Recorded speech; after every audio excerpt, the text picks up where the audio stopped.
ಅನುದಿನ ಅನುಕ್ಷಣ ಮನೆಯಲ್ಲೂ ಕಲಿಯೋಣ, ಕಲಿಕೆಯ ಹೊಸ ಹಾದಿಯಲಿ ಜೊತೆಗೂಡಿ ಹೆಜ್ಜೆಯ ಹಾಕೋಣ, ಸಂತಸದಿ ಕಲಿಯೋಣ ನಮ್ಮ ಹೆಮ್ಮೆಯ ಈ ಕ್ಲಾಸಿನಲ್ಲಿ. Yes sir. Yes teacher. Present ma'am.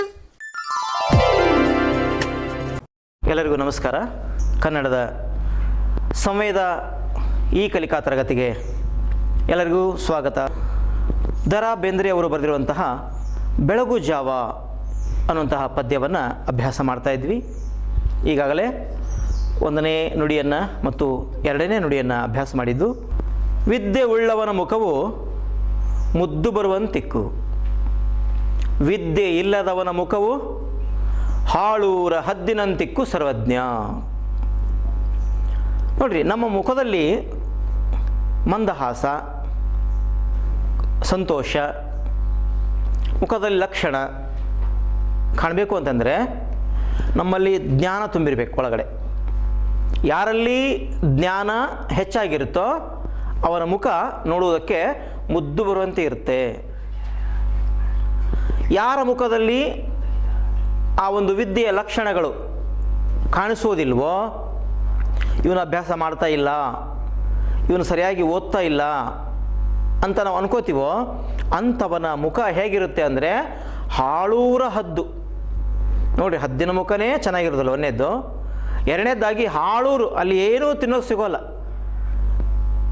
ಹೊಟ್ಟೆಗೆ ಏನೂ ತಿನ್ನೋದಕ್ಕೆ ಸಿಗದೇ ಇರುವಂತಹ ಸ್ಥಳದಲ್ಲಿರುವಂಥ ಹದ್ದಿನ ಮುಖ ಹೇಗಿರುತ್ತೋ ಹಾಗೆ ವಿದ್ಯೆ ಇಲ್ಲದವನ ಮುಖ ಇರುತ್ತೆ ಅಂಥೇಳಿ ಸರ್ವಜ್ಞ ಹೇಳ್ತಾ ಇದ್ದಾನೆ. ಹಾಗಾಗಿ ವಿದ್ಯಾರ್ಥಿಗಳೇ, ನಮ್ಮ ಕೆಲಸ ಏನು? ವಿದ್ಯೆಯನ್ನು ಪಡ್ಕೊಳ್ಳೋದು. ವಿದ್ಯಾರ್ಥಿ ಅಂದರೆ ವಿದ್ಯೆಯನ್ನು ಅರ್ಜಿಸುವವನು, ವಿದ್ಯೆಯನ್ನು ಬೇಡುವವನು. ಹಾಗಾಗಿ ನೀವು ವಿದ್ಯಾರ್ಥಿಗಳಾಗಿರೋದ್ರಿಂದ ಅಂತಹ ವಿದ್ಯೆಯನ್ನು ನೀವು ಪಡ್ಕೋಬೇಕು. ಎಲ್ಲ ಗುರುಗಳಿಂದ ವಿದ್ಯೆಯನ್ನು ಸಂಗ್ರಹ ಮಾಡಿಕೊಂಡು ಸರ್ವಜ್ಞರಾಗಬೇಕು ಅನ್ನೋಂತಹ ಚಿಂತನೆಯೊಂದಿಗೆ ನಾವು ಇವತ್ತಿನ ಒಂದು ಪಾಠವನ್ನು ಪ್ರವೇಶ ಮಾಡೋಣ. ಹಿಂದಿನ ತರಗತಿಯಲ್ಲಿ ಕಲಿತಂತಹ ಒಂದು ಪಾಠದ ಪುನರಾವಲೋಕನ ಅಥವಾ ಪುನರಾವರ್ತನೆಯನ್ನು ಮಾಡೋಣ. ಏನು ಹೇಳಿದನ ಕವಿ? ರಾತ್ರಿ ಕಳೆದು ಸೂರ್ಯ ಎಳನೆಗೆ ಬೀರಿದಾಗ ಆ ಬೆಳಗಿನ ಸೌಂದರ್ಯಕ್ಕೆ ಇಡೀ ಜಗತ್ತೇ ಸೋತಿರಲು. ಇನ್ನೂ ಕನಸು ಕಾಣುತ್ತಾ ಮಲಗಿರುವವರಿಗೆ, ಮಕ್ಕಳೇ ಕೇಳಿ, ಹುಸಿನಿದ್ದೆ ಸಾಕು, ಬೆಳಗಿನ ಸೌಂದರ್ಯದ ಅನುಭವ ಸಾರವನ್ನು ಅನುಭವಿಸಲು ಎದ್ದೇಳಿ ಎಂಬ ಕೂಗೊಂದು ಕೇಳಿಸಿತು. ಈ ಜೀವನ ತುಂಬ ಸೊಗಸಾಗಿದೆ. ಈ ಪ್ರಕೃತಿ ಸೌಂದರ್ಯದಿಂದ ತುಂಬಿದೆ. ಆ ಆನಂದವನ್ನು ಸಂಪೂರ್ಣವಾಗಿ ಆಸ್ವಾದಿಸಲು ಹೇಳಿ ಎಂದು ಕವಿ ಸರ್ವರಿಗೂ ಕರೆ ನೀಡುತ್ತಾರೆ ಅನ್ನುವಂತಹ ಪದ್ಯವನ್ನು ನಾವು ಅಭ್ಯಾಸ ಮಾಡಿದ್ವಿ. ಇವತ್ತು 3 ಮತ್ತು 4ನೇ ನುಡಿಯನ್ನು ಅಭ್ಯಾಸ ಮಾಡೋಣ. ಅದಕ್ಕಿಂತ ಮುಂಚಿತವಾಗಿ ಒಂದು ಚಿಕ್ಕದಾದ ಚಟುವಟಿಕೆಯನ್ನು ನಾವು ಮಾಡಿ ಮುಂದೆ ಹೋಗೋಣ. ಏನು ಚಟುವಟಿಕೆ ಅದು? ಅಕ್ಷರಗಳನ್ನು ಕ್ರಮವಾಗಿ ಜೋಡಿಸಿ. ಅಂದರೆ ಅಕ್ಷರಗಳು ಹಿಂದೆ ಮುಂದಾಗಿರ್ತಾವೆ. ಒಂದು ಪದ ಏನಾಗಿರುತ್ತೆ, ಅದರಲ್ಲಿರುವಂಥ ಅಕ್ಷರಗಳು ಹಿಂದೆ ಮುಂದೆ ಸರಿರ್ತಾವೆ. ಅವುಗಳನ್ನ ಸರಿಯಾಗಿ ಜೋಡಿಸಿದಾಗ ಅದಕ್ಕೆ ಅರ್ಥಪೂರ್ಣವಾದಂತಹ ಒಂದು ಪದ ಆಗುತ್ತೆ. ಹಾಗಾದ್ರೆ ನೋಡಿ, ದ, ಯ, ಕ, ಬಿ, ಅಂ, ತ, ನ, ತ ಏನಾಗ್ಬೋದು ಇದು ಸರಿಯಾಗಿ ಜೋಡಿಸಿದರೆ? ಪೆನ್ನು ಮತ್ತು ನೋಟ್ಬುಕ್ ತೊಗೊಂಡಿದ್ರಲ್ಲ? ಎಸ್, ಅಭ್ಯಾಸ ಕೂಡಬೇಕಾದ್ರೆ ಪೆನ್ನು ಮತ್ತು ನೋಟ್ಬುಕ್ ಯಾವಾಗಲೂ ಇರಬೇಕು. ಅಂದರೆ ಚಟುವಟಿಕೆಯನ್ನು ಮಾಡೋದಕ್ಕೆ ಅನುಕೂಲವಾಗುತ್ತೆ. ಎಸ್, ಮಾಡ್ತಾ ಇದ್ದೀರಲ್ಲ? ಓಕೆ. ಇನ್ನು ನೋಡೋಣ ಎಷ್ಟು ಜನ ವಿದ್ಯಾರ್ಥಿಗಳು ಸರಿಯಾಗಿ ಬರೆದಿದ್ದೀರಿ. ನಿಮ್ಮನ್ನು ನೀವು ಗಮನಿಸ್ಕೊಳ್ಳಿ. ಅಂಬಿಕಾ ತನಯ ದತ್ತ. ಎಸ್, ಈಗ ಸ್ವಲ್ಪ ನಿಮ್ಗೆ ಅರ್ಥ ಆಯ್ತಲ್ಲ? ಈಗ ಮುಂದಿನ ಪದವನ್ನು ನೀವೇ ಬೇಗನೆ ಮಾಡ್ತೀರಿ. ನೋಡೋಣ. ಗು ವ ಳ ಜಾಬೆ ಏನಾಗ್ಬೋದು ಇದು? ಪದಗಳು ಹಿಂದೆ ಮುಂದಾಗಿವೆ. ಇವುಗಳನ್ನು ಕ್ರಮವಾಗಿ ಜೋಡಿಸಿದಾಗ ಅರ್ಥಪೂರ್ಣವಾದಂತಹ ಒಂದು ಪದವಾಗುತ್ತೆ. ಎಸ್, ಮಾಡ್ತಾಯಿದ್ದೀರಿ. Very good. ನೋಡೋಣ ಹಾಗಾದರೆ. ಬೆಳಗು ಜಾವ. ಬೆಳಗು ಜಾವ ಪದ್ಯ ಬರೆದವರು ಯಾರು? ದ.ರಾ. ಬೇಂದ್ರೆ, ದತ್ತಾತ್ರೇಯ ರಾಮಚಂದ್ರ ಬೇಂದ್ರೆ. ಅವ್ರ ಕಾವ್ಯನಾಮ ಅಂಬಿಕಾ ತನಯ ದತ್ತ. ಅಂಬಿಕಾ ತನಯ ದತ್ತ ಬರೆದಂತಹ ಬೆಳಗು ಜಾವ ಅನ್ನುವಂಥ ಪದ್ಯವನ್ನು ನಾವು ಅಭ್ಯಾಸ ಮಾಡ್ತಾ ಇದ್ದೀವಿ. ಈಗ 3ನೇ ನುಡಿಗೆ ನಾವು ಹೋಗೋಣ. ಯಾವಾಗೋ ಕೋಳಿ ಕೂಗಿಹುದು ಹೇಳಿ, ತಡವೇಕೆ ಪಾನ ಕೇಳಿ, ಮೊದಲು ಆಗ ಈಗ ಅಂಗಡಿಯ ಕದವ ಈ ಕ್ಷಣಕ್ಕೆ ತೆರೆಯ ಹೇಳಿ, ಜೀವನದ ನದಿಗೆ ಸೆಳವಿಹುದು ಮರಣ ಬಂದೀತು ಕ್ಷಣವು ಮರಳಿ, ಹೋದವರು ತಿರುಗಿ ಬಂದಾರೆ ಅವರು ಬರಲಿಕ್ಕೂ ಇಲ್ಲ ಮರಳಿ. ಹಾಗಾದರೆ ಇದರ ಅರ್ಥವನ್ನು ನಾವು ತಿಳ್ಕೋಬೇಕಾದ್ರೆ ಇದರಲ್ಲಿ ಇರುವಂತಹ ಕೆಲವು ಕಠಿಣ ಪದಗಳನ್ನು ಮೊದಲು ತಿಳ್ಕೋಬೇಕು, ಆಮೇಲೆ ಅದರ ಸಾರಾಂಶವನ್ನು ನಾವು ತಿಳ್ಕೋಬೇಕು. ಮೊದಲನೇದಾಗಿ ಪದಗಳ ಅರ್ಥ ನೋಡೋಣ. ತಡವೇಕೆ ಅಂದರೆ ವಿಳಂಬವೇಕೆ, ನಿಧಾನವೇಕೆ. ಪಾನ ಕೇಳಿ ಅಂದರೆ ಪಾನೀಯ ಕುಡಿಯಲು ಎದ್ದೇಳಿ. ಕದ ಅಂದರೆ ಬಾಗಿಲು. ಸೆಳವು ಅಂದರೆ ಪ್ರವಾಹದ ಎಳೆತ. ಮರಳಿ ಅಂದರೆ ಹಿಂದಿರುಗಿ. ಹೋದವರು ಅಂದರೆ ಮರಣ ಹೊಂದಿದವರು, ತೀರಿಕೊಂಡವರು. ಮೊದಲನೇ ಸಾಲು ಹೀಗಿದೆ, ಕವಿ ಹೇಳ್ತಾ ಇದ್ದಾನೆ, ಯಾವಾಗೋ ಕೋಳಿ ಕೂಗಿಹುದು ಹೇಳಿ, ತಡವೇಕೆ ಪಾನ ಕೇಳಿ. ನೋಡ್ರಿ, ನಮ್ಮ ದೇಶದಲ್ಲಿ ಒಂದು ನಿಯಮ ಇದೆ. ಏನು?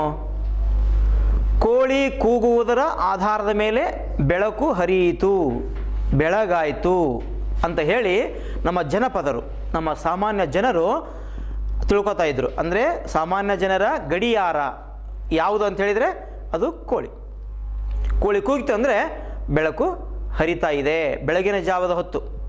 ಅಂದರೆ ಇನ್ನೂ ಸೂರ್ಯ ಮೇಲಕ್ಕೆ ಬಂದಿರೋದಿಲ್ಲ, ಆವಾಗಲೇ ಕೋಳಿ ಎದ್ದು ಕೂಗುತ್ತೆ. ನೋಡಿ, ಹಕ್ಕಿ ಪಕ್ಷಿಗಳು ಕೋಳಿ ಎಲ್ಲ ಬೆಳಗಿನ ಜಾವಕ್ಕೆ ಎದ್ದು ತಮ್ಮ ತಮ್ಮ ಕೆಲಸವನ್ನು ಮಾಡ್ತಿರ್ಬೇಕಾದ್ರೆ ನಾವು ಮಾತ್ರ ಇನ್ನೂ ಹಾಸಿಗೆಯಲ್ಲಿ ಮಲ್ಕೊಂಡಿರ್ತೀವಿ.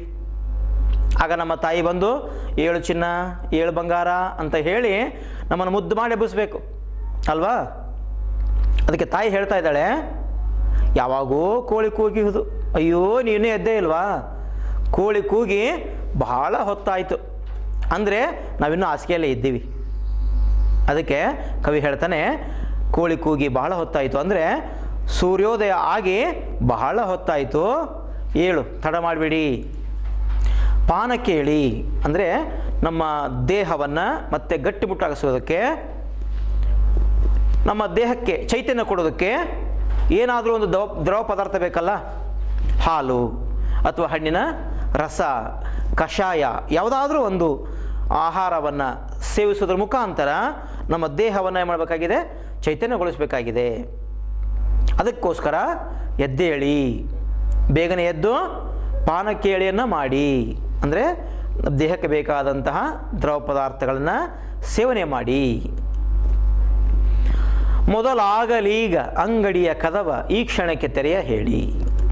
ನೋಡಿ, ನಾವು ಆಗೆದ್ರಾಯಿತು, ಈಗೆದ್ರಾಯಿತು, ಇನ್ನೊಂದು ಸ್ವಲ್ಪ ಹೊತ್ತು ಬಿಟ್ಟು ಎದ್ರಾಯಿತು ಅಂತ ಹೇಳಿ ಇನ್ನೂ ಹುಸಿನಿದ್ದೆ ಮಾಡ್ತಾನೇ ಇರ್ತೀವಿ.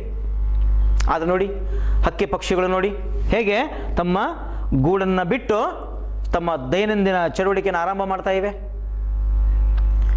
ಅಂಗಡಿ ಕದ ತೆಗೆಯೋದು, ಅಂಗಡಿ ಕದ ತೆಗೆಯಂದ್ರೇನು? ಬದುಕನ್ನು ಆರಂಭಿಸುವುದು, ದೈನಂದಿನ ಚಟುವಟಿಕೆಯನ್ನು ಆರಂಭಿಸುವುದು ಅಂತ ಅರ್ಥ. ಅದಕ್ಕೆ ಆಗ ಈಗ ಅಂತ ಹೇಳಿ ತಡ ಮಾಡಲಾರ್ದೇ, ವಿಳಂಬ ಮಾಡಲಾರ್ದೇ ಈ ಕ್ಷಣಕ್ಕೆ ನಿಮ್ಮ ಬದುಕನ್ನು ಆರಂಭಿಸೋದಕ್ಕೆ ಎದ್ದೇಳಿ. ಬೆಳಗ್ಗೆ ಬೇಗನೆ ಎದ್ದು ವಾಯು ವಿಹಾರವನ್ನು ಮಾಡಿ, ಬೆಳಗಿನ ಒಂದು ತಂಪಾದ ಗಾಳಿಯ ಅನುಭವವನ್ನು ಅನುಭವಿಸಿ, ಆಹ್ಲಾದಕರವಾದಂತಹ ಆಮ್ಲಜನಕವನ್ನು ಸೇವನೆ ಮಾಡಿ ನಮ್ಮ ಆರೋಗ್ಯವನ್ನು ಉತ್ತಮವಾಗಿ ಇಟ್ಕೊಂಡು ನಾವು ಈ ಬದುಕನ್ನು ಸಾಗಿಸಬೇಕಾಗಿದೆ. ಈ ಬದುಕಿನ ಸೌಂದರ್ಯವನ್ನು ಅನುಭವಿಸಬೇಕಾಗಿದೆ. ಅದಕ್ಕೋಸ್ಕರ ನೀವು ತಡ ಮಾಡಬೇಡಿ, ಬೇಗನೆ ಎದ್ದೇಳಿ ಅಂತ ಹೇಳಿ ಕವಿ ಕರೆ ಕೊಡ್ತಾ ಇದ್ದಾರೆ. ಜೀವನದ ನದಿಗೆ ಸೆಳವಿಹುದು, ಮರಣ ಬಂದೀತು ಕ್ಷಣವು ಮರಳಿ. ನೋಡ್ರಿ, ಇಲ್ಲಿ ನಮ್ಮ ಜೀವನವನ್ನು ಕವಿ ನದಿ ಅಂತ ಕಲ್ಪಿಸಿದ್ದಾನೆ. ಇದೊಂದು ರೂಪಕ ಅಲಂಕಾರ. ಜೀವನದ ನದಿ, ಜೀವನವನ್ನು ನದಿಯನ್ನಾಗಿ ಕಲ್ಪಿಸತಕ್ಕಂಥದ್ದು. ನದಿ ಹೇಗೆ ಒಂದು ಕಡೆ ಹುಟ್ಟಿ ಹರಿದು ಕೊನೆಗೆ ಸಮುದ್ರವನ್ನು ಸೇರುತ್ತೋ ಹಾಗೆ ನಮ್ಮ ಜೀವನ ಒಂದು ಕಡೆ ಹುಟ್ಟುತ್ತೆ, ಆಮೇಲೆ ಬೆಳಿತೀವಿ, ಬಾಲ್ಯ, ಪ್ರೌಢಾವಸ್ಥೆ, ಯೌವನ, ಮುಪ್ಪಾವಸ್ಥೆ, ಕೊನೆಗೆ ಮರಣವನ್ನು ಹೊಂತೀವಿ. ಅಂದರೆ ಸಮುದ್ರವನ್ನು ಸೇರಿದ ಹಾಗೆ, ನದಿ ಸಮುದ್ರವನ್ನು ಸೇರಿದ ಹಾಗೆ ನಾವು ಕೂಡ ಏನು ಮಾಡ್ತಾ ಇದ್ದೀವಿ, ಮರಣವನ್ನು ಹೊಂದ್ತಾ ಇದ್ದೀವಿ. ಆದ್ದರಿಂದ ಈ ಜೀವನ ಅನ್ನೋಂಥ ನದಿಗೆ ತುಂಬ ಸೆಳವಿದೆ. ಯಾವಾಗ ನಮ್ಮನ್ನು ತಗೊಂಡು ಹೋಗುತ್ತೋ ಗೊತ್ತಿಲ್ಲ, ಯಾವಾಗ ಸಾವು ಬರುತ್ತೋ ಗೊತ್ತಿಲ್ಲ, ಕ್ಷಣಾರ್ಧದಲ್ಲೇ ಬಂದ್ಬಿಡುತ್ತೆ ಸಾವು. ಅದಕ್ಕೋಸ್ಕರ ನೀವು ಮಲ್ಕೋಬೇಡಿ. ನೋಡಿ, ಕೆಲವರು ಬೇಗ ಹೇಳಿಲ್ಲ ಅಂತಂದರೆ ಆ ಪಾಲಕರು ಹಿರಿಯರು ಹೇಳ್ತಿರ್ತಾರೆ, ನೋಡು ಬದುಕೇನಿಲ್ಲ ನೋಡ್ರಪ್ಪ ಅಂತಾರೆ. ಅಂದರೆ ನಿದ್ದೆ ಮಾಡುವುದು ಒಂದೇ, ಸಾವು ಒಂದೇ. ನಾವು ಎಚ್ಚರ ಆದರೆ ಮಾತ್ರ ಬದುಕೋದು ಗೊತ್ತಾಗುತ್ತೆ. ಆದ್ದರಿಂದ ನಾವೇನು ಮಾಡಬೇಕು, ಈ ಬದುಕನ್ನು ಅನುಭವಿಸ್ಬೇಕು, ಆನಂದಿಸ್ಬೇಕು ಅಂತಂದರೆ ಬೇಗನೆ ಏಳಬೇಕು. ಈ ಜೀವನದ ನದಿಗೆ ನಾವು ಸಿಗಬಾರ್ದು, ಆ ಸೆಳವಿಗೆ ನಾವು ಸಿಗಬಾರ್ದು. ಅದಕ್ಕೆ ಯಾವ ಕ್ಷಣವಾದರೂ ಮರಣ ಬರ್ಬೋದು. ತಕ್ಷಣ ಇದನ್ನು ತಿಳ್ಕೊಂಡು ನಾವು ಎಚ್ಚೆತ್ಕೊಳ್ಬೇಕು ಅಂತ ಕವಿ ನಮಗೆ ಎಚ್ಚರಿಕೆ ಕೊಡ್ತಾ ಇದ್ದಾನೆ. ಹೋದವರು ತಿರುಗಿ ಬಂದಾರೆ, ಅವರು ಬರಲಿಕ್ಕೂ ಇಲ್ಲ ಮರಳಿ. ನೋಡಿ, ಹೋದವರು ಅಂದರೆ ತೀರಿಕೊಂಡವರು, ನಮ್ಮನ್ನು ಬಿಟ್ಟು ಹೋದವರು, ಶಿವನಲ್ಲಿ ಐಕ್ಯರಾದವರು. ಅದು ಕವಿಪುಂಗವರು, ದಾಸರು, ವಚನಕಾರರು, ಸ್ವತಂತ್ರ ಹೋರಾಟಗಾರರು, ಹೀಗೆ ಎಷ್ಟೊಂದು ಜನ, ಕೋಟಿ ಕೋಟಿ ಜನ ಇವತ್ತೇನಾಗಿದೆ, ಮರಣ ಹೊಂದಿದ್ದಾರೆ. ಯಾರಾದರೂ ಮರಳಿ ಬಂದಿದ್ದಾರಾ? ಇಲ್ಲ. ಒಂದು ಬಾರಿ ಸಾವು ಬಂತು ಅಂದರೆ ಪುನಃ ನಮಗೆ ಜೀವನ ಸಿಗೋದಿಲ್ಲ. ಅದಕ್ಕೋಸ್ಕರ ಈ ಜೀವನ ಇದೆಯಲ್ಲ, ಇದು ಅತ್ಯಂತ ಶ್ರೇಷ್ಠವಾದದ್ದು, ಪವಿತ್ರವಾದದ್ದು. ಈ ಮನುಷ್ಯ ಜೀವನದಲ್ಲಿ ನಾವು ಬರಬೇಕಾದ್ರೆ ಎಷ್ಟೋ ಜನ್ಮಗಳ ಪುಣ್ಯದಿಂದ ಇದು ನಮಗೆ ಲಭಿಸಿದೆ. ಹಾಗಾಗಿ ಈ ಜೀವನವನ್ನು ನಾವು ಉಪಯೋಗ ಮಾಡ್ಕೋಬೇಕು, ಇದರ ಸದುಪಯೋಗವನ್ನು ಮಾಡ್ಕೋಬೇಕು ಅನ್ನೋಂಥ ಮಾತನ್ನು ಕವಿ ಈ ಒಂದು ಸಂದರ್ಭದಲ್ಲಿ ನಮಗೆ ಹೇಳ್ತಾ ಇದ್ದಾರೆ. ಹಾಗಾದರೆ ಒಟ್ಟಾರೆಯಾಗಿ ಈ ಒಂದು ಪದ್ಯದ ಸಾರಾಂಶ ಏನಿದೆ? ಬೆಳಗಾಗಿ ಬಹಳ ಹೊತ್ತಾಯಿತು, ಇನ್ನೂ ಏಕೆ ತಡ ಮಾಡುತ್ತಿರುವಿರಿ? ಪಾನೀಯ ಕುಡಿಯಲು ಎದ್ದೇಳಿ, ಈ ಕ್ಷಣವೇ ಬದುಕನ್ನು ಆರಂಭಿಸಲು ಹೇಳಿ. ಜೀವನದ ನದಿಗೆ ಪ್ರವಾಹದ ಸೆಳೆತವಿದೆ, ಯಾವ ಕ್ಷಣದಲ್ಲಾದರೂ ಸಾವು ಬರಬಹುದು. ಮರಣ ಹೊಂದಿದವರು ಯಾರಾದರೂ ಮರಳಿ ಬಂದಿದ್ದಾರೆಯೇ? ಒಮ್ಮೆ ಮರಣ ಬಂದರೆ ಖಂಡಿತ ಮತ್ತೆ ಮರಳಿ ಬರಲು ಸಾಧ್ಯವಿಲ್ಲ. ಆದ್ದರಿಂದ ಸಮಯವನ್ನು ವ್ಯರ್ಥ ಮಾಡದೆ ಜೀವನದ ಆನಂದವನ್ನು ಮನಸಾರೆ ಅನುಭವಿಸಿ ಎಂದು ಕವಿ ಕರೆ ನೀಡಿದ್ದಾರೆ. ವಿದ್ಯಾರ್ಥಿಗಳೇ, ಈಗ ಒಂದು ಸಣ್ಣದಾದಂತಹ ಒಂದು ಚಟುವಟಿಕೆಯನ್ನು ಮಾಡೋಣ. ಸ್ವಂತ ವಾಕ್ಯದಲ್ಲಿ ಬಳಸಿ ಬರೆಯಿರಿ. ನೋಡಿರಿ, ಈ ಹಿಂದಿನ ತರಗತಿಯಲ್ಲಿ ನೀವು ಇಂಥ ಒಂದು ಚಟುವಟಿಕೆ ಮಾಡಿದ್ರಿ ಅಂದರೆ ಆ ಚಟುವಟಿಕೆಯನ್ನು ಮಾಡಿದ ಮೇಲೆ ನಿಮಗೆ ಸ್ವಂತ ವಾಕ್ಯದಲ್ಲಿ ಬರೆಯುವಂತಹ ಸಾಮರ್ಥ್ಯ ಬಂದಿದೆ ಅಂತ ಅರ್ಥ. ಅದನ್ನು ಬಳಸ್ಕೊಂಡು ಈಗ ಪುನಃ ಈ ಚಟುವಟಿಕೆ ಮಾಡೋಣ. ಇಲ್ಲಿ ಎಳನಗೆ ಅನ್ನೋಂಥ ಒಂದು ಪದ ಇದೆ, ಹುಸಿ ನಿದ್ದೆ ಅನ್ನೋಂತಹ ಒಂದು ಮತ್ತೊಂದು ಪದ ಇದೆ. ಇವುಗಳನ್ನು ನಿಮ್ಮ ವಾಕ್ಯದಲ್ಲಿ ಬಳಸಿ. ನೋಡಿ, ಬರೀರಿ, ಬೇಗ ಬೇಗ ಚಟುವಟಿಕೆಯನ್ನು ಮಾಡಿ. ಎಸ್, ಕೆಲವರು ಮಾಡ್ತಾ ಇದ್ದಾರೆ. Very good. ಅಂದರೆ ಸ್ವಂತ ವಾಕ್ಯವನ್ನು ರಚನೆ ಮಾಡ್ತಕ್ಕಂತಹ ಸಾಮರ್ಥ್ಯ ನಿಮ್ಮಲ್ಲಿ ಬಂದಿದೆ. ನೋಡೋಣ ಹಾಗಾದರೆ. ಎಳನಗೆ. ಎಳನಗೆ ಮುಖದ ಅಂದವನ್ನು ಹೆಚ್ಚಿಸುತ್ತದೆ. ವಿದ್ಯಾರ್ಥಿಗಳೇ, ನಗುವಿನಲ್ಲಿ ಅನೇಕ ಪ್ರಕಾರಗಳು ಅಂತೇಳಿ ಕವಿ ಹೇಳ್ತಾನೆ. ಮೆಚ್ಚುನಗೆ, ಚುಚ್ಚುನಗೆ, ಗಹಿಸುವ ನಗೆ, ವಿಕಟ ನಗೆ, ಹೀಗೆ ನಗೆಯಲ್ಲಿ ಅನೇಕ ಪ್ರಕಾರಗಳಿವೆ. ಆದರೆ ನಮ್ಮ ಮುಖದ ಅಂದವನ್ನು ಹೆಚ್ಚು ಮಾಡ್ತಕ್ಕಂಥದ್ದು ಯಾವುದು? ಎಳನಗೆ, ಮಂದಹಾಸದ ನಗೆ. ಹಾಗಾಗಿ ಮುಖದಲ್ಲಿ ಯಾವಾಗಲೂ ಮಂದಹಾಸದ ನಗು ಇದ್ದರೆ ಆ ಒಂದು ಮುಖ ತುಂಬ ಅಂದವಾಗಿ ಕಾಣುತ್ತೆ, ನಿಮ್ಮ ಸೌಂದರ್ಯ ಹೆಚ್ಚಾಗುತ್ತೆ. ಅದಕ್ಕೋಸ್ಕರ ನಗುತ್ತಾ ಇರಬೇಕು. ಇಂಗ್ಲೀಷ್ನಲ್ಲಿ ಒಂದು ವಾಕ್ಯ ಹೀಗಿದೆ, laughing is a cheap medicine to health. ನೋಡಿ, ನಮ್ಮ ಆರೋಗ್ಯಕ್ಕೆ ಉಚಿತವಾಗಿ ಸಿಗುವಂತಹ ಔಷಧ ಯಾವುದು ಅಂದರೆ ಅದು ನಗು. ಅದಕ್ಕೆ ನಾವು ಯಾವ್ದು ದುಡ್ಡು ಕೊಡಬೇಕಾಗಿಲ್ಲ, ಉಚಿತವಾಗಿ ನಗ್ಬೋದು, ಮನಸಾರೆ ನಗ್ಬೋದು ಅಲ್ವಾ. ಯಾವ ಮನುಷ್ಯ ನಗ್ತಾ ಇರ್ತಾನೋ ಅವನು ಮುಖ ಅಂದವಾಗಿ ಕಾಣುತ್ತೆ ಮತ್ತು ಹೆಚ್ಚು ಕಾಲ ಆರೋಗ್ಯವಾಗಿ ಬಾಳ್ತಾನೆ ಅಂತಕ್ಕಂಥದ್ದು ವಿಜ್ಞಾನ ಸತ್ಯ. ನಗ್ತಿರಲ್ವಾ ಯಾವಾಗಲೂ ಮುಖದಲ್ಲಿ ನಗುವಿರಲಿ ವಿದ್ಯಾರ್ಥಿಗಳೇ. ಎರಡನೇದಾಗಿ ಹುಸಿ ನಿದ್ದೆ.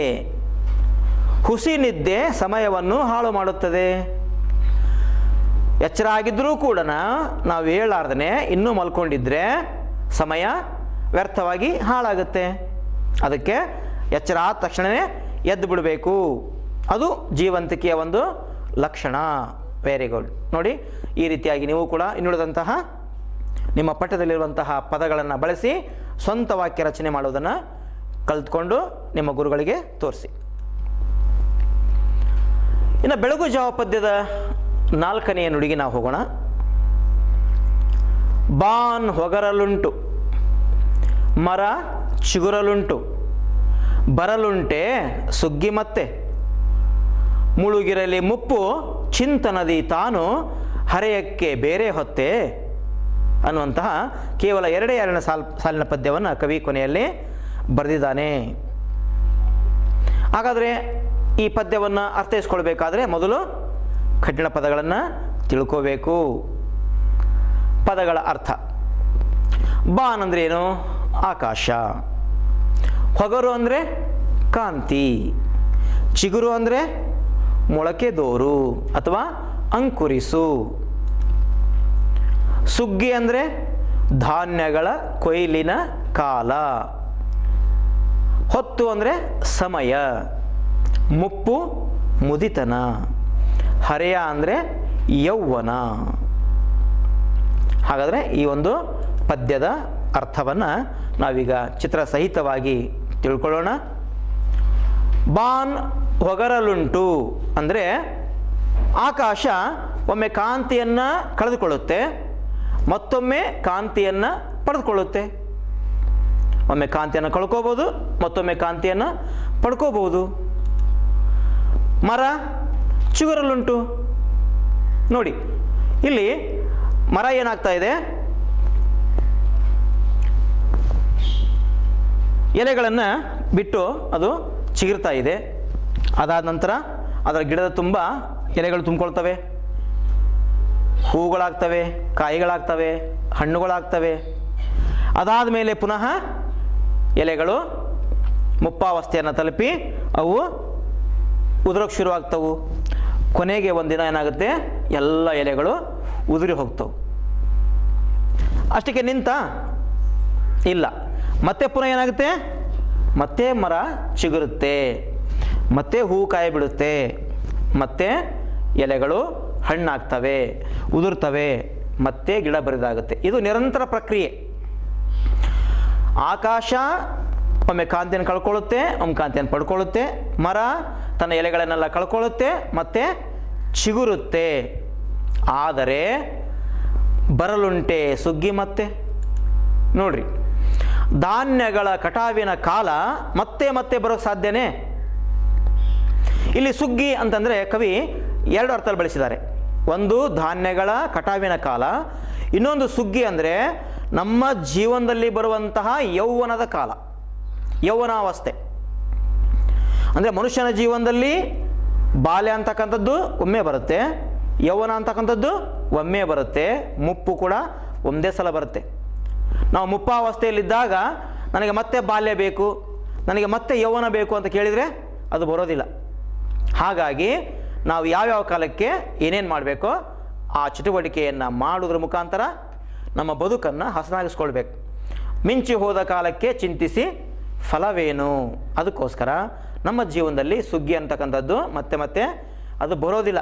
ಅದು ಬಂದಾಗಲೇ ಅದನ್ನು ಬಳಸ್ಕೊಂಡು ಮೂಡಬೇಕು ಅನ್ನುವಂಥದ್ದು ಕವಿಯ ಒಂದು ಆಶಯ. ಮುಳುಗಿರಲಿ ಮುಪ್ಪು ಚಿಂತನೆದಿ ತಾನು ಹರಿಯಕ್ಕೆ ಬೇರೆ ಹೊತ್ತೆ. ನೋಡಿ, ಮುಪ್ಪಾವಸ್ಥೆಗೆ ಹೋದ್ಮೇಲೆ ಕೂತ್ಕೊಂಡು ಅದು ಹಂಗಾಯಿತು, ಇದು ಹಿಂಗಾಯಿತು, ನಾನು ಹಂಗೆ ಮಾಡಬೇಕಾಗಿತ್ತು, ನಾನು ವಿದ್ಯಾರ್ಥಿಯಾದಾಗ ಇನ್ನೂ ಚೆನ್ನಾಗಿ ಓದಬೇಕಾಗಿತ್ತು, ನಾನು ದೊಡ್ಡ ಅಧಿಕಾರಿ ಆಗ್ತಾ ಇದ್ದೆ ಅಂಥೇಳಿ ಮುಪ್ಪಿನಲ್ಲಿ ಕುಳಿತು ಚಿಂತೆ ಮಾಡಿದರೆ ಬರುತ್ತಾ? ಇಲ್ಲ. ಆ ವಯಸ್ಸಿನಲ್ಲೇ ಅದನ್ನು ಪ್ರಯತ್ನ ಮಾಡಿದರೆ ಆ ವ್ಯಕ್ತಿ ದೊಡ್ಡವನಾಗ್ತಾ ಇದ್ದ ಅಲ್ವಾ? ಅದಕ್ಕೆ ಕಾಲ ಕಳೆದು ಹೋದ ಮೇಲೆ ಚಿಂತೆ ಮಾಡಬಾರ್ದು. ಅದು ಕಳೆಯೋದಕ್ಕಿಂತ ಮುಂಚೆನೇ ನಾವು ಅದನ್ನು ಉಪಯೋಗ ಮಾಡ್ಕೋಬೇಕು. ನಮ್ಮ ಸಾಮರ್ಥ್ಯಕ್ಕೆ ಅನುಗುಣವಾಗಿ ನಾವು ಏನಾದರೂ ಸಾಧನೆಯನ್ನು ಮಾಡುವಂಥವರಾಗಬೇಕು.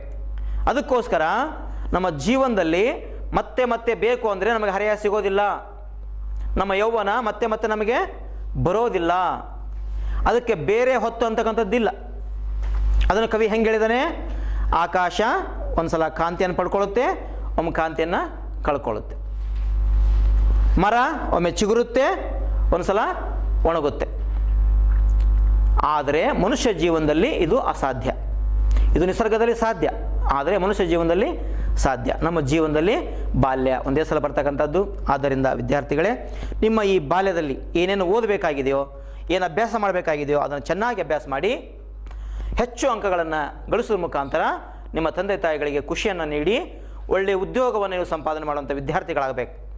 ಕಾಲ ಕಳ್ಕೊಂಡ ಮೇಲೆ ಮತ್ತೆ ಹಳೆಯದನ್ನು ಚಿಂತೆ ಮಾಡಿದರೆ ಬರೋದಿಲ್ಲ ಅನ್ನುವಂಥದ್ದು ಇಲ್ಲಿ ದ ರಾ ಬೇಂದ್ರೆ ಅವರು ನಮಗೆ ತುಂಬ ಮಾರ್ಮಿಕವಾಗಿ ಮನಸ್ಸಿಗೆ ತಟ್ಟುವ ಹಾಗೆ ಈ ಪದ್ಯದ ಮುಖಾಂತರವಾಗಿ ನಮಗೆ ಹೇಳಿದ್ದಾರೆ. ಇದನ್ನು ಅಳವಡಿಸ್ಕೊಳ್ತೀರಲ್ಲ? ಹಾಗಾದರೆ ಒಟ್ಟಾರೆಯಾಗಿ ಈ ಒಂದು ಪದ್ಯದ ಸಾರಾಂಶ ಏನು ಅನ್ನೋದನ್ನು ಈಗ ನೋಡೋಣ. ಆಕಾಶ ಮತ್ತು ಕಾಂತಿ ಪಡೆಯಬಹುದು, ಮರ ಮತ್ತು ಚಿಗುರಬಹುದು, ಆದರೆ ಜೀವನದಲ್ಲಿ ಸುಗ್ಗಿ ಅಂದರೆ ಯೌವನ ಅನ್ನುವುದು ಮತ್ತೆ ಮತ್ತೆ ಬರುವುದಿಲ್ಲ. ಮುಪ್ಪಿನಲ್ಲಿ ಚಿಂತನ ಮಾಡುತ್ತಾ ಕಾಲ ಕಳೆಯುವುದು ಇದ್ದೇ ಇದೆ. ಆದರೆ ನಿಮ್ಮ ಪ್ರಾಯವನ್ನು ವ್ಯರ್ಥ ಕಾಲಹರಣ ಮಾಡಿ ಕಳೆಯಬೇಡಿ. ಈ ಕ್ಷಣವೇ ಕಾರ್ಯೋನ್ಮುಖರಾಗಿ ಜೀವನವನ್ನು ಸಾರ್ಥಕ ಮಾಡಿಕೊಳ್ಳಿ ಎಂದು ಕವಿ ದ ರಾ ಬೇಂದ್ರೆಯವರು ಪ್ರತಿಯೊಬ್ಬರಿಗೂ ಕರೆ ನೀಡಿದ್ದಾರೆ. ಹೀಗೆ ಬೆಳಗು ಜಾವದ ಮುಖಾಂತರವಾಗಿ ಕವಿ ನಮ್ಮನ್ನು ಎಚ್ಚರಿಸುವಂತಹ ಪ್ರಯತ್ನವನ್ನು ಮಾಡಿದ್ದಾರೆ. ಆ ಒಂದು ಪದ್ಯವನ್ನು ನೀವು ಓದಿ ಅರ್ಥ ಮಾಡಿಕೊಂಡು ಅದನ್ನು ನಿಮ್ಮ ಜೀವನದಲ್ಲಿ ಅಳವಡಿಸ್ಕೊಂಡ್ರೆ ಅದು ಸಾರ್ಥಕತೆ ಆಗುತ್ತೆ. ಹಾಗಾದರೆ ವಿದ್ಯಾರ್ಥಿಗಳೇ, ಈ ಒಂದು ಪದ್ಯ ಸಾಹಿತ್ಯದ ಯಾವ ಪ್ರಕಾರಕ್ಕೆ ಸೇರಿದೆ ಅಂತ ಹೇಳಿದರೆ ಅದು ಸುನೀತ. ನೋಡಿರಿ, ಸುನೀತ ಏನಿದು? ಸುನೀತ ಅಂದರೆ ಬೆಳಗು ಜಾವ ಪದ್ಯವು ಒಂದು ಸುನೀತ ಅಂದರೆ ಸಾನೆಟ್. ಸಾನೆಟ್ ಅಂತಂದರೆ ಇದು ಇಂಗ್ಲಿಷ್ ಭಾಷೆಯ ಸಾಹಿತ್ಯದಿಂದ ಕನ್ನಡಕ್ಕೆ ಬಂದಂತಹ ಒಂದು ಪದ್ಯ ರೂಪ. ಈ ಸಾನೆಟ್ಟನ್ನೇ ಕನ್ನಡದಲ್ಲಿ ಸುನೀತ ಅಂತ ಹೇಳಿ ಕರಿತಾ ಇದ್ದಾರೆ. ಹಾಗಾದರೆ ಇದರ ಲಕ್ಷಣ ಏನು? ಸಾನೆಟ್ ಅಂದರೆ ಏನು? ಚಿಕ್ಕ ಹಾಡು. ಒಂದು ಚಿಕ್ಕ ಹಾಡಿಗೆ ಇಂಗ್ಲೀಷ್ನಲ್ಲಿ ಸಾನೆಟ್ ಅಂತ ಹೇಳಿ ಕರಿತಾ ಇದ್ದಾರೆ. ಅದರ ಒಂದು ಪ್ರಭಾವ ನಮ್ಮ ಕನ್ನಡದ ಮೇಲೆ ಆಗಿ ನಮ್ಮ ಕನ್ನಡದಲ್ಲೂ ಕೂಡ ಸಾನೆಟ್ಗಳು ಹುಟ್ಟಿಕೊಂಡಿವೆ. ಆದರೆ ಅದನ್ನು ಸಾನೆಟ್ ಅಂತ ಕರೆಯೋದಿಲ್ಲ, ಕನ್ನಡದಲ್ಲಿ ಬದಲಾಯಿಸಿ ಸುನೀತ ಅಂಥೇಳಿ ಕರಿತಾ ಇದ್ದಾರೆ. ಈ ಸುನೀತದ ಲಕ್ಷಣಗಳು ಏನು? ಒಂದನೇದಾಗಿ ಇದರಲ್ಲಿ 14 ಸಾಲುಗಳು ಇರುತ್ತವೆ. ಎರಡನೇದಾಗಿ ಮೊದಲು 4 ಸಾಲುಗಳ 3 ನುಡಿಗಳು ಮತ್ತು ಕೊನೆಯಲ್ಲಿ 2 ಸಾಲುಗಳ 1 ನುಡಿ. ನೋಡಿ, 3 ಸಾಲುಗಳು ಏನಿರ್ತವು? 4 ಸಾಲು ಅಂದರೆ 4 3 12, ಕೊನೆಯದಾಗಿ 2 ಸಾಲು ಅಂದರೆ ಒಟ್ಟಾರೆಯಾಗಿ ಇದರಲ್ಲಿ 14 ಸಾಲುಗಳು ಇರ್ತವೆ. ಇದನ್ನು ನಾವೇನು ಹೇಳ್ತಾ ಇದ್ದೀವಿ? ಸುನೀತ ಅಂತ ಹೇಳ್ತಾ ಇದ್ದೀವಿ. ಇದರ ಇನ್ನೊಂದು ಲಕ್ಷಣ ಏನು? ಇದು ಪ್ರಾಸದಿಂದ ಕೂಡಿರುತ್ತದೆ. ನೀವು ನೋಡಿದ್ರಲ್ಲ, ಕಣ್ಣ, ಬಣ್ಣ, ಮಾರ, ಬೇಟೆಗಾರ ಅಂತ ನೋಡಿದ್ರಲ್ಲ, ಹೀಗೆ ಪ್ರಾಸದಿಂದ ಇದು ಕೂಡಿರುತ್ತೆ. ಹಾಗಾದರೆ ಈ ಸಾನೆಟ್ಟನ್ನು ಮೊಟ್ಟ ಮೊದಲು ಬಳಕೆ ಮಾಡಿದವರು ಯಾರು ಅಂದರೆ ಇಂಗ್ಲೀಷ್ ಕವಿ ಥಾಮಸ್ ವಯಟ್ ಅಂತಕ್ಕಂಥವನು ಇವನ ಕಾಲ 1503ರಿಂದ 1547. ಇವನು ಮೊಟ್ಟ ಮೊದಲ ಬಾರಿಗೆ ಈ ಸಾನೆಟನ್ನು ಬಳಸಿದ. ಆದರೆ ಈ ಸಾನೆಟನ್ನು ಜನಪ್ರಿಯಗೊಳಿಸಿದವನು ಶೇಕ್ಸ್ಪಿಯರ್. ಇವನ ಕಾಲ 1564ರಿಂದ 1611. ಈತ 154 ಸಾನೆಟ್ಗಳನ್ನು ಬರೆದಿದ್ದಾನೆ. ಹೀಗೆ ಸಾನೆಟ್ಗೆ ಒಂದು ಬೆಲೆಯನ್ನು ತಂದುಕೊಟ್ಟಿರ್ತಕ್ಕಂಥದ್ದು ಶೇಕ್ಸ್ಪಿಯರ್. ಇದನ್ನು ನೋಡಿ ನಮ್ಮ ಕನ್ನಡದಲ್ಲಿ ಕೂಡ ಅನೇಕರು ಸಾನೆಟನ್ನು ಬರೆದಿದ್ದಾರೆ ವಿದ್ಯಾರ್ಥಿಗಳೇ. ಈಗ ನಿಮ್ಮ ಪಾಠದಲ್ಲಿ ಬಂದಂತಹ ಕೆಲವು ತತ್ಸಮ ಮತ್ತು ತದ್ಭವ ಪದಗಳ ಕಡೆಗೆ ಗಮನ ಕೊಡೋಣ. ಮೊದಲನೇದಾಗಿ ತತ್ಸಮ ಅಂದರೆ ಏನು? ಸಂಸ್ಕೃತಕ್ಕೆ ಸಮನಾದ ಪದಕ್ಕೆ ತತ್ಸಮ ಅಂಥೇಳಿ ಕರಿತಾ ಇದ್ದೀವಿ. ತದ್ಭವ ಅಂದ್ರೇನು? ತತ್ಸಮದಿಂದ ಹುಟ್ಟಿದ ಪದವನ್ನು ತದ್ಭವ ಅಂಥೇಳಿ ಕರಿತಾ ಇದ್ದೀವಿ. ಅಂದರೆ ಸಂಸ್ಕೃತ ಪದವನ್ನು ಕನ್ನಡಕ್ಕೆ ತಗೊಳ್ಳುವಾಗ ಸ್ವಲ್ಪ ಬದಲಾವಣೆ ಮಾಡಿ ತೊಗೊಳ್ತೀವಿ. ಹಾಗಾಗಿ ಅವಕ್ಕೆ ಏನಂತೀವಿ? ತತ್ಸಮ, ತದ್ಭವ. ಉದಾಹರಣೆಗೆ ಶಾಲಾ, ಶಾಲೆ; ಆಶಾ, ಆಸೆ; ಸೀತಾ, ಸೀತೆ. ಈ ರೀತಿಯಾಗಿ ಸ್ವಲ್ಪ ಬದಲಾವಣೆ, ಇನ್ನು ಕೆಲವು ಭಾಳಷ್ಟು ಬದಲಾವಣೆ ಆಗ್ತಾ ಇರ್ತಾವೆ. ಉದಾಹರಣೆಗೆ ವರ್ಣ, ಇದು ತತ್ಸಮ. ಇದರ ತದ್ಭವ ಯಾವುದು? ಬಣ್ಣ. ನೋಡಿ, ಬಣ್ಣ ಅನ್ನೋದು ಸುಲಭವಾಗಿದೆ. ವರ್ಣ ಅನ್ನೋದಕ್ಕೆ ಏನಿದೆ? ಸ್ವಲ್ಪ ಕಷ್ಟ ಇದೆ. ಅಲ್ಲಿ ಬೇರೆ ಬೇರೆ ಜಾತಿಯ ವ್ಯಂಜನ ಬಂದಿವೆ, ಇಲ್ಲಿ ಒಂದೇ ಜಾತಿಯ ವ್ಯಂಜನಗಳು ಬಂದಿವೆ. ಎರಡನೇದಾಗಿ ಕ್ಷಣ, ಇದು ತತ್ಸಮ, ಸಂಸ್ಕೃತ ಪದ. ಇದರ ತದ್ಭವ ರೂಪ ಕ್ಷಣ. ಪ್ರಾಯ, ಪ್ರಾಯದ ತದ್ಭವ ರೂಪ ಹರೆಯ, ಯೌವನ ಅಂಥೇಳಿ ಇನ್ನೊಂದು ಅರ್ಥವನ್ನು ಕೊಟ್ಟಿದ್ದೀವಿ. ಆದರೆ ತತ್ಸಮತದ್ದು ಬರೆಯುವಾಗ ನಾವು ಹರೆಯ ಅಂತಲೇ ಬರಿಬೇಕು, ಯೌವನ ಅಂತ ಬರೆಯೋ ಹಾಗಿಲ್ಲ. ಅದು ಪದ ಅರ್ಥ ಆಗುತ್ತೆ. ಇದು ತತ್ಸಮ ತದ್ಭವ ಆಗುತ್ತೆ. ಹಾಗಾಗಿ ಪ್ರಾಯದ ತದ್ಭವ ಹರೆಯ. ನೀವು ಒಂದು ವಾಕ್ಯದ ಪ್ರಶ್ನೋತ್ತರವನ್ನು ಬರೆಯೋದನ್ನು ಅಭ್ಯಾಸ ಮಾಡ್ಕೊಂಡ್ರಿ. ಸಂದರ್ಭ ಸಹಿತ ಹೇಗೆ ಬರೀಬೇಕು ಅಂತ ತಿಳ್ಕೊಂಡಿದ್ದೀರಿ. ಹಾಗೆಯೇ 3-4 ವಾಕ್ಯದ ಉತ್ತರವನ್ನು ಹೇಗೆ ಬರಿಬೇಕು ಅನ್ನೋದನ್ನು ಇವತ್ತು ನಾವು ತಿಳ್ಕೊಳ್ಳೋಣ ವಿದ್ಯಾರ್ಥಿಗಳೇ. ಒಂದು ಪ್ರಶ್ನೆ, 3-4 ವಾಕ್ಯದ ಪ್ರಶ್ನೆ ಹೀಗಿದೆ: ಜೀವನದ ಸವಿಯನ್ನು ಸವಿಯಲು ತಡ ಮಾಡಬಾರದು ಏಕೆ ಅಂತ ದ ರಾ ಬೇಂದ್ರೆ ಪ್ರಶ್ನೆ ಮಾಡಿದ್ದಾರೆ. ಅದರ ಉತ್ತರ ಏನು? ಜೀವನದ ನದಿಗೆ ಸೆಳವಿರುವುದರಿಂದ ಯಾವ ಕ್ಷಣವಾದರೂ ಮರಣ ಬರಬಹುದು.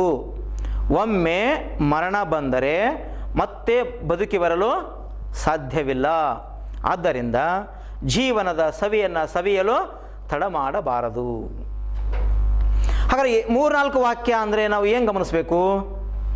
ಒಂದು ವಾಕ್ಯದಲ್ಲಿ ಬರುವಂತಹ ಪೂರ್ಣ ವಿರಾಮ ಚಿಹ್ನೆಗಳು ನೋಡಿ. ಇಲ್ಲಿ ನೋಡಿ, ಇಲ್ಲಿ ಒಂದು ಪೂರ್ಣ ವಿರಾಮದ ಚಿಹ್ನೆ ಇದೆ ಮತ್ತು ಕೊನೆಗೆ ಪೂರ್ಣ ವಿರಾಮ ಚಿಹ್ನೆ ಇದೆ. ಅಂದರೆ ಒಂದು ಪೂರ್ಣ ವಿರಾಮ ಇದ್ದರೆ ಅದು ಒಂದು ವಾಕ್ಯ, 2 ಪೂರ್ಣ ವಿರಾಮ ಬಂದರೆ 2 ವಾಕ್ಯ, 3 ಪೂರ್ಣ ವಿರಾಮ ಬಂದರೆ 3 ವಾಕ್ಯ ಅಂತ ಅರ್ಥ ಮಾಡ್ಕೋಬೇಕು. ಈ ಅರ್ಥದಲ್ಲಿ ನೀವು ಈ 2-3 ವಾಕ್ಯದ ಅಥವಾ 3-4 ವಾಕ್ಯದ ಉತ್ತರಗಳನ್ನು ಬರೆಯೋದನ್ನು ಅಭ್ಯಾಸ ಮಾಡ್ಕೋಬೇಕು ವಿದ್ಯಾರ್ಥಿಗಳೇ. ಇನ್ನು ಕೊನೆಯ ಒಂದು ಹಂತಕ್ಕೆ ನಾವು ಬಂದಿದ್ದೀವಿ. ಗೃಹ ಕಾರ್ಯ. ಇದುವರೆಗೂ ಬೆಳಗು ಜಾವದ ಪದ್ಯ ಅಭ್ಯಾಸ ಮಾಡಿದ್ವಿ. 1ನೇ ನುಡಿ, 2ನೇ ನುಡಿ, 3ನೇ ನುಡಿ, 4ನೇ ನುಡಿ, ಹೀಗೆ ಒಟ್ಟು 4 ನುಡಿಗಳನ್ನ ಅಭ್ಯಾಸ ಮಾಡಿದ್ದೀವಿ. ಇವತ್ತಿನ ದಿವಸ 3 ಮತ್ತು 4ನೇ ನುಡಿಯನ್ನು ಅಭ್ಯಾಸ ಮಾಡಿದ್ದೀವಿ. ಹಾಗಾದರೆ 1ನೇ ಪ್ರಶ್ನೆ ಏನು? ಸೂರ್ಯೋದಯದ ಸೊಬಗನ್ನು ವರ್ಣಿಸಿರುವ ಇತರ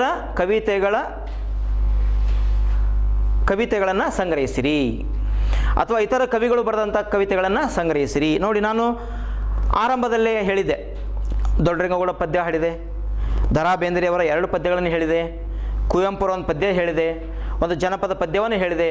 ಇವು ಎಲ್ಲವೂ ಬೆಳಗಿನ ಬಗ್ಗೆ ಹೇಳಿದಾಗ ಪದ್ಯಗಳು.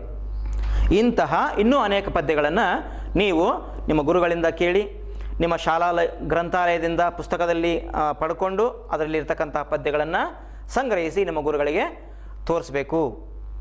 ಇನ್ನು 2ನೇದಾಗಿ ಈ ಕವಿತೆಯ 1 ಮತ್ತು 2ನೆಯ ಪದ್ಯಗಳನ್ನು ನೀವೇ ರಾಗಬದ್ಧವಾಗಿ ಹಾಡಿ ನಿಮ್ಮ ಮೊಬೈಲ್ನಲ್ಲಿ ಧ್ವನಿ ಮುದ್ರಣ ಮಾಡಿರಿ. ನೋಡಿ, ಯಾರ್ಯಾರೋ ಹಾಡಿದ ಹಾಡುಗಳು ನೀವು ಕೇಳ್ತೀರಿ, ನಿಮ್ಮ ಧ್ವನಿ ಹೇಗಿದೆ ನಿಮ್ಗೆ ಗೊತ್ತಾಗಬೇಕಲ್ಲ. ಅದಕ್ಕೋಸ್ಕರ ಈ ಹಾಡುಗಳನ್ನು ರಾಗವಾಗಿ ಹಾಡೋದನ್ನು ಮೊದಲು ಅಭ್ಯಾಸ ಮಾಡಿ, ಆಮೇಲೆ ನಿಮ್ಮ ಮೊಬೈಲ್ನಲ್ಲಿ ನೀವೇ ಅದನ್ನು ರೆಕಾರ್ಡ್ ಮಾಡಿ, ಆಮೇಲೆ ಅದನ್ನು ನಿಮ್ಮ ಗೆಳೆಯರಿಗೆ ಕೇಳಿಸಿ, ನಿಮ್ಮ ಗುರುಗಳಿಗೆ ಕೇಳಿಸಿ. ಆಗ ನಿಮಗೆ ಶಹಬ್ಬಾಷ್ ಅಂಥೇಳಿ ನಿಮ್ಮ ಗುರುಗಳು ನಿಮ್ಮ ಬೆನ್ನು ತಡ್ತಾರೆ. ಮುಂದೆ ನೀವೊಬ್ಬ ಹಾಡುಗಾರರಾಗಿ ಈ ಒಂದು ನಾಡಿಗೆ ಕೊಡುಗೆ ಆಗ್ಬೋದು ಅಲ್ವಾ? ಹಾಗಿದ್ದರೆ ಇವತ್ತು ಅಭ್ಯಾಸ ಮಾಡಿದಂತಹ ಈ ಒಂದು ಪದ್ಯದ ನುಡಿಗಳನ್ನು ನಾವು ಹಾಡುವುದರ ಮುಖಾಂತರವಾಗಿ ಇವತ್ತಿನ ಈ ಒಂದು ತರಬೇತಿಯನ್ನು ನಾವು ಮುಗಿಸೋಣ. ಯಾವಾಗ ಕೋಳಿ ಕೂಗಿಹುದು ಏಳಿ, ತಡವೇಕೆ ಪಾನ ಕೇಳಿ, ಮೊದಲಾಗಲೀಗ ಅಂಗಡಿಯ ಕದವ ಈ ಕ್ಷಣಕ್ಕೆ ತೆರೆಯ ಹೇಳಿ, ಜೀವನದ ನದಿಗೆ ಸೆಳವಿಹುದು ಮರಣ, ಬಂದೀತು ಕ್ಷಣವು ಮರಳಿ, ಹೋದವರು ತಿರುಗಿ ಬಂದಾರೆ ಅವರು ಬರಲಿಕ್ಕೂ ಇಲ್ಲ ಮರಳಿ, ಬಾನ್ ಹೊಗರಲುಂಟು ಮರ ಚಿಗುರಲುಂಟು ಬರಲುಂಟೆ ಸುಗ್ಗಿ ಮತ್ತೆ, ಮುಳುಗಿರಲಿ ಮುಪ್ಪು ಚಿಂತನದಿ ತಾನು ಹರೆಯಕ್ಕೆ ಬೇರೆ ಹೊತ್ತೆ, ಬಾನ್ ಹೊಗರಲುಂಟು ಮರ ಚಿಗುರಲುಂಟು ಬರಲುಂಟೆ ಸುಗ್ಗಿ ಮತ್ತೆ, ಮುಳುಗಿರಲಿ ಮುಪ್ಪು ಚಿಂತನದಿ ತಾನು ಹರೆಯಕ್ಕೆ ಬೇರೆ ಹೊತ್ತೆ, ಹರೆಯಕ್ಕೆ ಬೇರೆ ಹೊತ್ತೆ, ಹರೆಯಕ್ಕೆ ಬೇರೆ ಹೊತ್ತೆ. ಇವತ್ತು ಒಟ್ಟಾರೆಯಾಗಿ ನಾವು ದ.ರಾ. ಬೇಂದ್ರೆಯವರ ಬೆಳಗು ಜಾವ ಅನ್ನುವಂತಹ ಪದ್ಯವನ್ನು ಒಟ್ಟು 3 ತರಗತಿಗಳ ಮುಖಾಂತರವಾಗಿ ನಾವು ಕಲ್ತ್ಕೊಂಡಿದ್ದೀವಿ. ಇದರ ಪ್ರಶ್ನೋತ್ತರಗಳನ್ನು ಬರೆದು ನಿಮ್ಮ ಗುರುಗಳಿಗೆ ತೋರಿಸಿ ಅಂತ ಹೇಳ್ತಾ ಎಲ್ಲರಿಗೂ ನಮಸ್ಕಾರ. ಅನುದಿನ ಅನುಕ್ಷಣ ಮನೆಯಲ್ಲೂ ಕಲಿಯೋಣ, ಕಲಿಕೆಯ ಹೊಸ ಹಾದಿಯಲಿ ಜೊತೆಗೂಡಿ ಹೆಜ್ಜೆಯ ಹಾಕೋಣ, ಸಂತಸದಿ ಕಲಿಯೋಣ ನಮ್ಮ ಹೆಮ್ಮೆಯ ಈ ಕ್ಲಾಸಿನಲ್ಲಿ. Yes, sir. Yes, teacher. Present, ma'am.